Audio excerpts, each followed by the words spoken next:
More than 100 shots fired, 2 people dead, and an officer cleared of all charges. Another American city bracing for backlash. Plus, given the axe, dozens of employees find out they no longer have jobs, but it's how they were told that has them fired up. And Dangler at the Bay, the fight against big oil intensifies in western Washington, and protesters are taking extreme actions to be heard. KHQ, breaking news. Breaking news tonight, suspect in custody. The Spokane County major crime detectives have arrested Roy Murray for 3 counts of first-degree murder in the deaths of Spokane Fire Department Lieutenant Terrence Canfield, his wife Lisa Canfield, and her son John Robert Constable. All 3 bodies were found in the aftermath of a massive house and barn fire on East Chattaroy Road in North Spokane County near Colbert on Tuesday.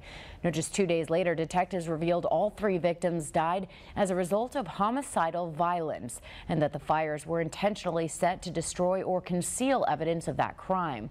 Now, investigators have been searching for a suspect, and tonight they believe they may have him in custody. That is 30-year-old Roy Murray, who has been taken into custody.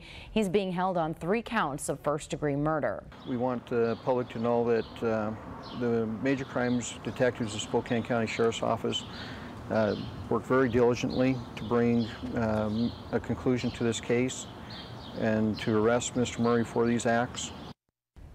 The Spokane County Medical Examiner says all 3 victims died from gunshot wounds. Murray was taken into custody today without incident after a voluntary interview at the Public Safety Building. Investigators say they believe he is the shooter. Now, while executing a search warrant on the car, Murray drove to the Public Safety Building. Detectives say they found at least 1 firearm and ammunition, and at this hour, investigators say they do not know if it is the murder weapon. And of course, we're going to take an in-depth look at Roy Murray's history in just a few minutes, but first, just moments ago, we spoke with Lieutenant Terry Canfield's sister. Here's what she had to say about the arrest. If he did this, I don't want to even tell you what I think should happen. Nobody should have to go through this. No family should have to go through this. Who could do something like this? You know, it's like today, I think it was one of my next to the hardest days because I already had the menu planned what I was cooking for dinner tonight for them and breakfast tomorrow, and just so looking forward to it, and it's just like, it's not going to happen. I knew, and everybody else did immediately, that when it was deemed a homicide, it was not directed at anything my brother did. He was a pillar of society. He had no enemies. He was just the Rock of Gibraltar. Very touching account from his sister there tonight. Now, team coverage for you tonight. KHQ's Cynthia Johnson joining us now. Cynthia, you spoke with investigators. What did they tell you about Roy Murray? Canfield was a member of the Spokane Fire Department for 28 years. His family is making funeral arrangements for him, his wife Lisa, and her son John Constable. Brian Schaefer from the Spokane Fire Department says that the family may make an announcement about the funeral next week. And detectives in Spokane are asking that anyone with information about this triple murder, please contact them. Just call Crime Check at 456-2233. And right now on KHQ.com, we've got more in-depth information on Roy Murray. Our coverage doesn't end when this newscast is over. As new information becomes available on this story, we'll share it with you on KHQ.com, the KHQ Local News Facebook page, and of course, KHQ Local News Twitter. Man versus wolves. Livestock is the target and ranchers are fed up. Can a resolution be reached? And crooks target a piece of history and the owner wants it back. How the thieves got away. And saluting the brave, how this group of veterans is honoring those that helped them. KHQ Local News at 6 starts right now. Right now on Q6 and live on the Watch KHQ app. This is KHQ Local News at 6. Natural-born predators, they have to hunt to eat and maintain their packs, but their choice in food is putting Washington state wolves in direct conflict with local ranchers. And tonight, those ranchers are demanding action and resolutions from wildlife officials. Good evening. Thank you for being with us. I'm Dan Kleckner. And I'm Stephanie Vigil. A heated discussion underway right now in Colville between ranchers who want more protections for their livestock and members of the Washington State Fish and Wildlife Service who have 2 conflicting missions. They have to respond to livestock kills by wolves while also monitoring monitoring the wolf packs that are protected under state law. Reporter Patrick Erickson is in Colville, where that meeting is underway. He filed this report just before stepping inside. Big sports weekend now. Let's break it down. Eastern University hosting their familiar rival Montana this afternoon on Roos Field for a second-round FCS playoff game. And just an hour later, Gonzaga tipped off against Arizona in Tucson for an early season top 10 matchup in college basketball. We have Lindsay Joy, who's standing by in the Fastener Sports Studio. We'll begin with Gonzaga basketball tonight. Lindsay, did the game live up to expectations?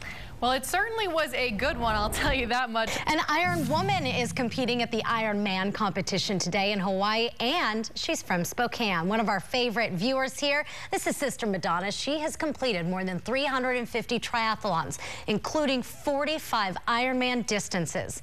A Facebook friend sent us photos today. Ran into her at the airport. You just saw that photo. Sister Madonna is 84 years old, and if she crosses the finish line, she will become the oldest Ironman world champion in history. Of course, all of us here tonight are wishing her the very best of luck. In North Idaho tonight, Latah County has started issuing their very first gay marriage licenses after the U.S. Supreme Court said gay marriages in the state could proceed. The High Court issued their order on Friday, which lifted a stay that had been issued this week. The woman who accused Seattle Seahawks running back Marshawn Lynch of assault is now facing charges for making a false statement to a public servant. You'll remember back in April, the woman told investigators that Lynch assaulted her in an apartment and damaged her purse. Well, police say Lynch was not even in the area at the time of the assault, and witnesses say the woman's injuries were not the result of a fall. A conviction on the gross misdemeanor charge carries a maximum penalty of a year in jail and $5,000 in fines. I was surprised to see the letter. Nobody should have to apologize for speaking out against injustice. A reaction from fellow city council members about an email Mike Fagan sent out. Fagan is asking for the Human Rights Commission to apologize to the Spokane Police Department. I'm Caitlin Reardon. This after the department was cleared of any improper conduct when responding to the assault of a transgender woman, Jacina Scamahorn. But members of the commission say there's no way they're going to apologize for advocating for Jacina. KHQ's Cynthia Johnson joins us live now. Cynthia, what did the other council members have to say about this issue?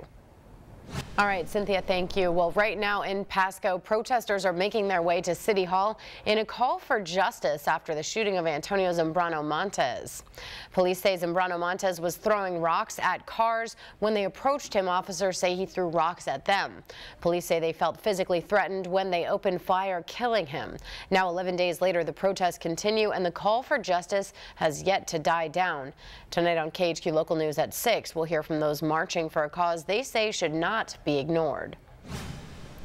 And developing tonight, a SWAT standoff leaves a Spokane neighborhood shaken to the core. 6 people were detained at a home on North Smith and East Cleveland Friday afternoon. One person was eventually taken into custody, but people who live in that neighborhood who watched it all happen before their eyes are shocked that something like this could happen in their backyards. Yes, I'd like to see it become more secure. I grew up here all my life, never had any issues, but if it's such a bad reputation, that more of a police presence, an effective police presence, not just for show, to actually do something. But one thing I believe is we can't let this control us. You can't, it's like terrorism, you can't let terror control you.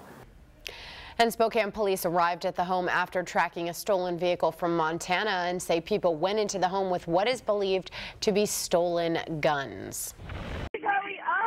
Ma'am, stop yelling. I need a location. So 2 people were struck? Yeah, they both went. They just went. Okay, let's stop whining. Okay, let's stop whining. It's hard to understand you. Also on our website, the 911 call you just heard of a dispatcher telling a girl to stop whining after she witnessed her father get hit and killed by a car. To listen to more of that call and to find out what happened to the dispatcher, head to our website, khq.com. February is National Potato Lovers Month, and to celebrate, the Washington State Potato Commission is looking for one lucky couple with a love for the spud. The commission is holding a wedding giveaway contest for $5,000 to cater your wedding. You're looking at just a few of the delicious potato dishes your guests would be able to enjoy. To find out how you can enter and win the Potato Lovers Month wedding giveaway, head to our website, khq.com. Just click on the Find It bar.